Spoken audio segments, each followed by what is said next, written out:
Comment on peut expliquer cette montée en puissance de l'EDEC lors de ces dernières années? Moi, je l'explique en particulier par rapport aux personnes en fait, qui sont à l'EDEC, qui travaillent tous les jours. Il y a un grand dynamisme qui nous anime, quelles que soient les missions que l'on a et que l'on occupe.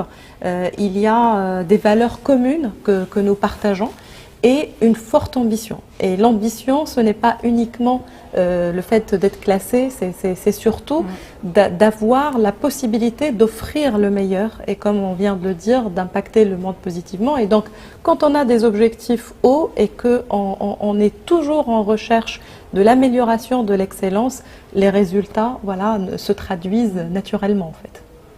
C'est assez complet et justement par rapport à cette montée en puissance, on le voit aussi auprès du master grande école et aussi aux différentes spécialisations. Le dernier classement du FT classe justement l'EDEC parmi les meilleurs au monde en finance. Comment aussi on peut expliquer ça, même de manière globale, mais aussi dans des spécialisations plus précises? Ok.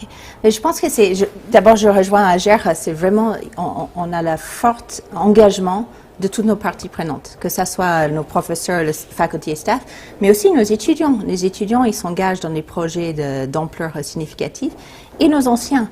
Et une bonne partie des classements, en fait, c'est des reconnaissances de parcours de nos anciens. Par exemple, dans le Financial Times, ils regardent un peu l'évolution des étudiants à la sortie, tout de suite à la sortie et 3 ans plus tard. Et je pense qu'un point fort pour l'EDEC, c'est que, notamment en finance, on essaie toujours d'avoir un pas en amont des autres. Donc, il y a des années, on travaille beaucoup dans le asset management et les nouveaux indices. C'est d'ailleurs grâce à ça qu'on a eu la vente de Scientific Beta qui a apporté une belle somme d'argent à notre fondation pour pouvoir financer nos futurs investissements.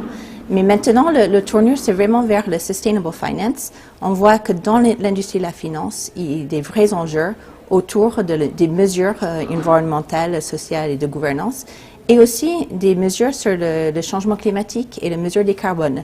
Et EDEC, on a des chercheurs qui travaillent sur ça depuis quelques années, et justement mettre ça dans les programmes. Ça fait quelques années déjà que c'est dans l'ensemble des programmes M1 en finance, from climate science to climate finance, et cette année avec le développement de nouveau master en science avec Mines Paris Tech sur le climate change and sustainable finance. C'est le plus nouvelle démonstration de cette stratégie.